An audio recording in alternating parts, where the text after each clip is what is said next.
ఈరోజు దేవుని వాగ్దానము. నీవు పోవు చోటునెల్లను నీకు తోడుగా నుండి నీ శత్రువులందరినీ నీ ఎదుట నిలవకుండా నిర్మూలం చేసి లోకంలోని గనులైన వారికి కలుగు పేరు నీకు కలుగు చేసి ఉన్నాను. 2 సమూయేలు గ్రంథము 7వ అధ్యాయము 9వ వచనము. ఈ మాటలు దేవాతి దేవుడు దావీదు మహారాజుతో చెప్తున్న మాటలండి. దావీదు మహారాజు మొదటి స్థితి ఎలా ఉందంటే ఆయన గొర్రెల కాపరిగా ఉన్నాడు. దొడ్డులో ఉన్న గొర్రెలను చూసుకునే బాధ్యత అతనికి తన తండ్రి గారు అప్పచెప్పారు. కానీ అటువంటి స్థితిలో ఉన్న దావీదుని తీసుకొచ్చి పరమ తండ్రి అనేక జనుల మధ్య ఇజ్రాయేల్ జనులందరికీ ఒక రాజుగా దేవుడు నియమించాడు.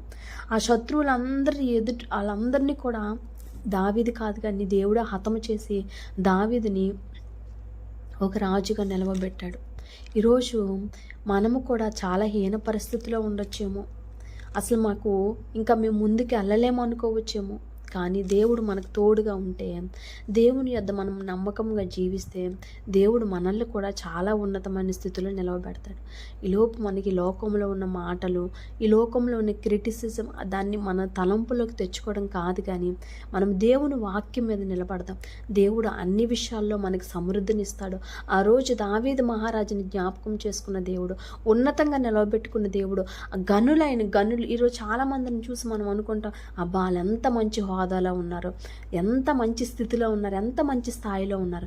కానీ దేవుడు నిన్ను చూసి అనేకమైన జనులు ఎంత మంచి స్థితిని దేవుడు వీళ్ళకి ఇచ్చాడు, ఎంత ఉన్నతంగా దేవుడు వీళ్ళు నిలవబెట్టుకున్నాడు అన్న స్థితిలో దేవుడు మనందరినీ కూడా ఉంచి నడిపించును గాక. దేవుడి కొద్ది మాటలు దీవించి ఆశీర్వదించును గాక. ఆమేన్, ఆమేన్, ఆమేన్.